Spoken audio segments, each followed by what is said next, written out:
ഇന്നലെ സംസാരിച്ച് നിർത്തിയത് അരോമ തെറാപ്പിയും അതുപോലെ തന്നെ നമ്മളുടെ തോട്ട്സിനകത്ത് ഇരിക്കുന്നതിനെ പറ്റിയിട്ടാണല്ലേ.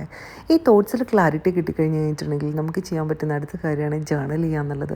നമുക്ക് എന്താണോ അന്നത്തെ ദിവസം ചെയ്യാനുള്ളത് അതൊരു പേപ്പറിലേക്ക് കുറിച്ച് വെക്കുക. അതുപോലെ തന്നെ അതൊരു ബുക്കിലാവുമ്പോൾ നമുക്ക് നമ്മുടെ പ്രീവിയസ് റെക്കോർഡ് മനസ്സിലാക്കാനും നമ്മളുടെ ഇമ്പ്രൂവ്മെൻറ്റ്സ് മനസ്സിലാക്കാനൊക്കെ ഹെൽപ്പ് ചെയ്യും. ഈ പ്ലാൻ ചെയ്തൊന്നും എല്ലാം നടക്കുന്നില്ല, പക്ഷേ എന്നാലും നമ്മൾ ആ പ്ലാൻ ചെയ്യാൻ എടുക്കുന്ന എഫേർട്ട് ഉണ്ടല്ലോ, അതാണ് ഏറ്റവും വലിയ ഹൈലൈറ്റ് അതിനകത്ത്. ഒരുപാട് നമ്മൾക്ക് ലൈഫിൽ ചേഞ്ചസ് വരുത്തിക്കും. പിന്നെ ഒരു കാര്യം, ഈ പ്ലാൻ ചെയ്യുന്നതിൻ്റെ കൂട്ടത്തിലുള്ളതാണ് കേട്ടോ. നമ്മൾ അന്നത്തെ ദിവസം നമ്മൾ പുറത്ത് പോകണമെങ്കിൽ ആ ഡ്രസ്സൊന്ന് പ്ലാൻ ചെയ്യുക എന്നുള്ളത്. ഇന്നത്തെ കാലത്ത് നമുക്ക് എല്ലാവർക്കും കുറേ ഡ്രസ്സസ് ഉണ്ടാവില്ലേ, ഇതിൽ ഏതിടണം എന്നുള്ള കൺഫ്യൂഷനിൽ നിൽക്കുമ്പോൾ നമ്മളുടെ ബ്രെയിൻ ഈസ് ഗെറ്റിംഗ് സ്ട്രെസ്ഡ്. അതൊന്ന് ഒഴിവാക്കാൻ വേണ്ടിയിട്ട് ഈ പ്ലാനിങ് നമ്മളെ ഹെൽപ്പ് ചെയ്യും.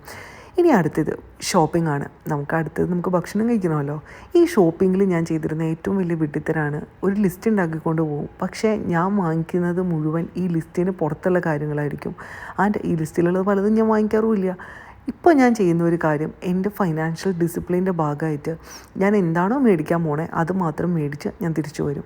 അതിനകത്ത് ഇപ്പോൾ ഈ കാണുന്ന ഈ ഫ്രൂട്ട്സ് മാർക്കറ്റിൽ പോയി കഴിഞ്ഞാൽ എനിക്ക് എന്തൊക്കെ മേടിക്കണമെന്ന് അറിയില്ല, അതെല്ലാം മേടിക്കും. തിന്നാൻ പറ്റുമോ അതുമില്ല, ഒരുപാട് ഞാൻ വേസ്റ്റ് ചെയ്ത് കളഞ്ഞിട്ടുണ്ട്.